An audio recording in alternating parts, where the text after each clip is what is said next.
नमस्कार दोस्तों। हमने पिछले पार्ट में गुप्तकालीन कला और स्थापत्य के में गुप्तकालीन शिखर विहीन मंदिर पढ़ लिए थे। उसी पार्ट को कंटिन्यू करते हुए गुप्तकालीन शिखर युक्त मंदिर पढ़ेंगे आज हम। इसे दो पार्टों में इसलिए बांटना पड़ा क्योंकि वीडियो थोड़ा लंबा हो जा रहा था, जिसके कारण अपलोडिंग में दिक्कत आ रही थी, जिस वजह से एक दो दिन आपके अपलोड वीडियो भी नहीं हो पाए थे, जिसके लिए मैं माफ़ी चाहता हूँ कि आपको समय पर वीडियो उपलब्ध नहीं करा सका। लेकिन ये टेक्निकल एरर है, हो जाती है, किसी के भी साथ हो सकती है। चलिए आगे बढ़ते हैं। गुप्तकालीन शिखर विहीन ये शिखर युक्त मंदिर पढ़ते हैं।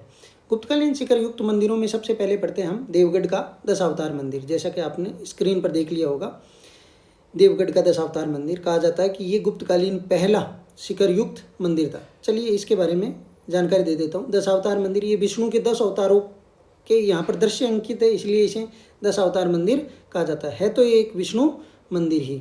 चलिए इसकी कहानी मैं आपको डायग्राम के माध्यम से समझाने की कोशिश करता हूँ। सबसे पहले देखिए ये डायग्राम, ये है देवगढ़ के दशावतार मंदिर का। यूपी में पड़ता है, झांसी यूपी में, ललितपुर झांसी यूपी में पड़ता है। वेत्रवती या बेतवा नदी के किनारे ये पड़ता है। ये रहा आपका देवगढ़ का दशावतार मंदिर। देवगढ़ के दशावतार मंदिर ये रहा, और इसमें आपको दिखाई दे रहे होंगे ये यहाँ पर ये चबूतरा है। ये क्या है? चबूतरा है। इस चबूतरे के ऊपर वर्गाकार चबूतरा है। इस चबूतरे के ऊपर ये देखिए, ये सीढ़ियाँ बनी हुई है, सोपान चारों तरफ। इधर भी सीढ़ियाँ हैं, इधर भी सीढ़ियाँ हैं, पीछे उधर भी सीढ़ियाँ हैं, और इधर भी सीढ़ियाँ। चारों ओर क्या बनी हुई है? सोपान, पद सोपान बने हुए हैं चढ़ने के लिए। मैंने बताया था वर्गाकार चबूतरे के ऊपर बना होता था, जिस पर मंदिर में चढ़ने के लिए सीढ़ियाँ होती थी चारों ओर। और ये देखिए, ये हो गया आपका मंडप। ये क्या हो गया? आपका मंडप। ये हो गया आपका मंडप। ये मंडप क्या हो गया? ये हो गया आपका गर्भगृह। सॉरी, ये हो गया आपका गर्भगृह। इस गर्भगृह में देवता की मूर्ति प्रतिष्ठापित की जाती थी, इसीलिए इसका माना जाता है कि ये मंदिर का सबसे महत्वपूर्ण भाग होता है गर्भगृह। ठीक है। इसके ऊपर देखोगे, ये है आपके, इसके ऊपर शिखर। ये क्या है? इसके ऊपर शिखर है। तो पहला शिखर युक्त मंदिर, गुप्तकालीन पहला शिखर युक्त मंदिर कौन सा है? देवगढ़ का दशावतार मंदिर। यहाँ पर कुछ चारों दीवारों पर 4 गाथाएं उत्कीर्ण हैं। वो देखेंगे कौन सी गाथाएं कौन सी दीवार पर उत्कीर्ण है। इतना समझ में आ गया ये? अब देख लीजिए, कहा जाता है कि गुप्तकालीन मंदिरों की सारी विशेषताएं इस मंदिर में मिलती है, इसलिए इसे गुप्तकालीन सर्वोत्कृष्ट रचना या उत्कृष्ट नमूना कहा गया है इसे गुप्तकालीन मंदिरों में। अब देखिए, ये जो मैंने बताई थी यहाँ पर, ये देखिए दीवारों पर, इन्हीं दीवारों की बात करते हैं। कौन सी दीवार पर कौन सी गाथाएं उत्कीर्ण है? अब देखिए, इसकी जो दक्षिणी दीवार है, उस दक्षिणी दीवार पर शयन करते हुए शयन मुद्रा में शेषाशयी विष्णु की मूर्ति है। ये शयन मुद्रा में है विष्णु की मूर्ति, शयन मुद्रा में विष्णु की मूर्ति है। इस मूर्ति के ऊपर देखोगे तो यहाँ पर ये देखिए ब्रह्मा जी, ये देखिए 4 सर वाले ब्रह्मा जी हैं यहाँ पर अन्य देवताओं का भी उत्कीर्णन किया गया है। इस शेषाशयी मुद्रा जो विष्णु की मुद्रा है, इसके जस्ट नीचे देखिए 5 पांडवों का और एक द्रौपदी का अंकन है। 5 पांडव, ये हो गए आपके 5 पांडव, और ये हो गई आपकी द्रौपदी। इनका क्या मिलता है? अंकन मिलता है। तो 5 पांडव और द्रौपदी का अंकन, और शयन करते हुए विष्णु यानी शेषाशयी विष्णु की मूर्ति किस दीवार पर उत्कीर्ण की गई है? देवगढ़ के दशावतार मंदिर की दक्षिणी दीवार पर उत्कीर्ण की गई है। यह आपको पता चल गया। अब आगे बात करते हैं, दूसरी बात करते हैं। दूसरी ये देखिए, पूर्वी दीवार पर नर नारायण का दृश्य अंकित है। नर नारायण जो तपस्यारत हैं, इनका दृश्य ये अंकित किया हुआ है। ऊपर विष्णु की, इसमें भी ब्रह्मा जी की ऊपर मूर्ति है। याद रखना, नर नारायण तपस्या का दृश्य कौन सी दीवार पर है? पूर्वी दीवार पर है। जबकि शेषाशयी विष्णु की मूर्ति कौन सी दीवार पर थी? दक्षिणी दीवार पर थी, जिसके नीचे 5 पांडव और द्रौपदी का अंकन भी दिखाई देता है। आगे बात करते हैं, इसकी उत्तरी दीवार पर, इसी देवगढ़ के दशावतार मंदिर की उत्तरी दीवार पर गजेंद्र मोक्ष का दृश्य अंकित है। ये देखिए, ये विष्णु जी हैं, और ये हो गया आपका गज, गज मानी हाथी। इसके गजेंद्र जो अवतार था, उसकी मोक्ष का दृश्य यहाँ पर उत्कीर्ण है। ठीक है। यहाँ पर भी ये ब्रह्मा जी उत्कीर्ण है। तो ये आपको याद होनी चाहिए कौन सी दीवार पर कौन सा दृश्य उत्कीर्ण है। अब हम इस मंदिर की बात करें तो इस मंदिर पर जो है इसे 10 अवतार मंदिर क्यों कहा जाता है, क्योंकि इसमें विष्णु के 10 अवतारों का अंकन है। जैसे राम हो गया, विष्णु हो गया, त्रिविक्रम हो गया, तो 10 अवतारों का अंकन है, इसलिए 10 अवतार के नाम से लोकप्रिय हो गया। ठीक है। इस मंदिर पर विभिन्न गाथाएं उत्कीर्ण है, जिनमें मैंने बता दी शेषाशाही विष्णु की होगी, गजेंद्र मोक्ष हो गए, नर नारायण की तपस्या हो गई। इसके अलावा अहिल्या उद्धार भी है, एक दीवार रह गई, उस पर अहिल्या उद्धार का दृश्य भी अंकित किया हुआ है। अब हम पढ़ते हैं, ये ललितपुर झांसी यूपी में पड़ता है, वेत्रवती बेतवा नदी के किनारे। ये दृश्य मैंने बताई दिए। विशेषता देखोगे तो गुप्तकालीन मंदिरों की सभी विशेषताएं इससे मिलती है, इसलिए इसे गुप्त युगीन मंदिर स्थापत्य का चरमोत्कर्ष और सर्वश्रेष्ठ नमूना कहा गया है। मंदिर की चौखट पर विष्णु के विभिन्न अवतार जैसे त्रिविक्रम, कृष्ण, राम आदि के दृश्य अंकित है, इसलिए ये 10 अवतार के नाम से लोकप्रिय है। शयन करते हुए विष्णु की सबसे प्राचीन प्रतिमा कहाँ से मिली है? देवगढ़ के 10 अवतार मंदिर की दक्षिणी दीवार से मिली है। कई पौराणिक गाथाओं का अंकन है, जो मैंने चारों गाथाएं बता दी, शेषाशाही विष्णु की, नर नारायण तपस्या, गजेंद्र मोक्ष और अहिल्या उद्धार, ये चारों अंकित है। ये दक्षिणी पर है, ये पूर्वी दीवार पर है, ये उत्तरी दीवार पर है, तो ये पश्चिमी दीवार पर हो जाएगी। हालांकि इसका मेरे को कंफर्म नहीं है, लेकिन मैं बता रहा हूँ आपको, ये तीनों तो कंफर्म है जो मैंने बता दी आपको।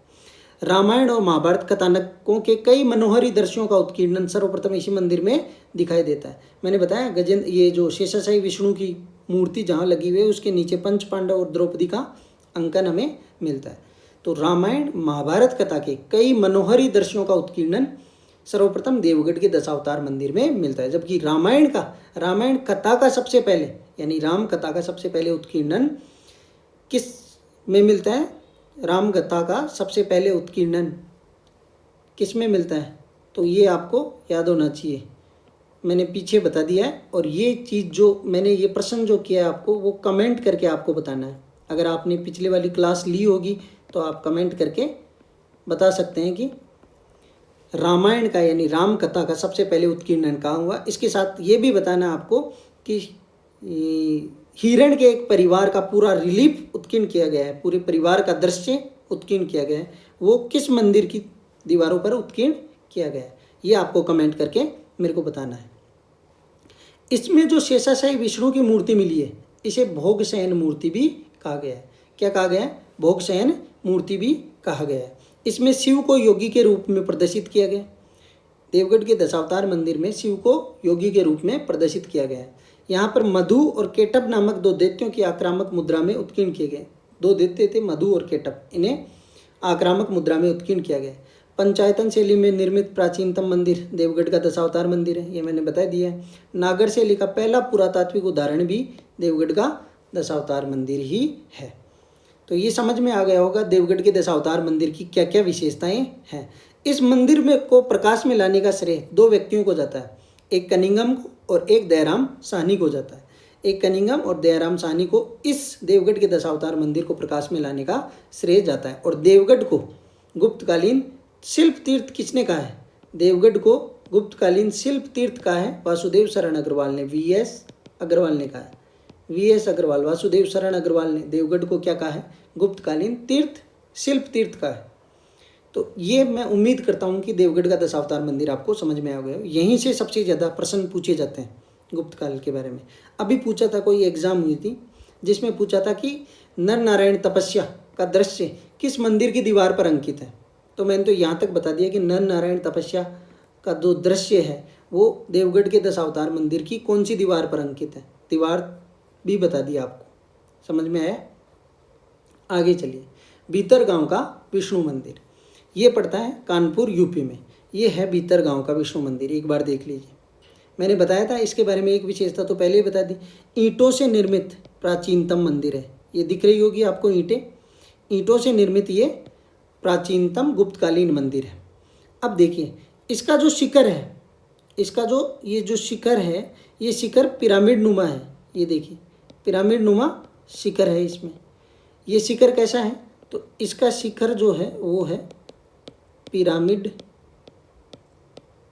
नुमा। इसका शिखर कैसा है? पिरामिड नुमा है। पिरामिड नुमा शिखर द्रविड़ शैली की विशेषता हुआ करती थी। तो इसका शिखर कैसा है? पिरामिड नुमा है। और अब देखिए इसके जो शिखर पर आपको ये दिखाई दे रहे होंगे, ये देखिए गोल गोल, ये इन्हें बोलते हैं मेहराब, ये है मेहराब। तो कहा जाता है कि भारत में सर्वप्रथम मेहराब का प्रयोग इसी मंदिर में हुआ था, भीतरगांव के विष्णु मंदिर में ही मेहराब का सर्वप्रथम प्रयोग। जबकि मध्यकाल में हम क्या पढ़ते हैं कि मेहराब किन की देन है, तुर्कों की देन है। तुर्कों की देन नहीं है, मेहराब का प्रयोग भारत में गुप्त काल में हो चुका। कौन से मंदिर में?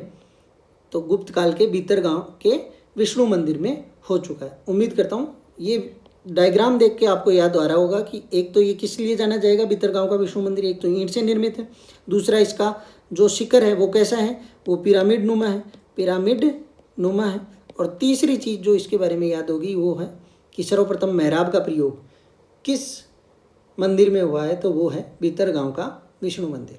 अब देखिए भीतरगांव का विष्णु मंदिर पड़ता कहाँ पर है, तो कानपुर यूपी में पड़ता है। ईंटों से निर्मित मंदिर का प्राचीनतम उदाहरण है ये।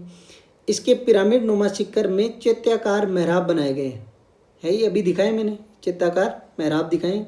भारत में सर्वप्रथम मेहराबों का प्रयोग कौन से मंदिर में हुआ है? भीतरगांव के विष्णु मंदिर में हुआ। अभी तक पूछा नहीं है ये बात, ये पूछने लायक बात है।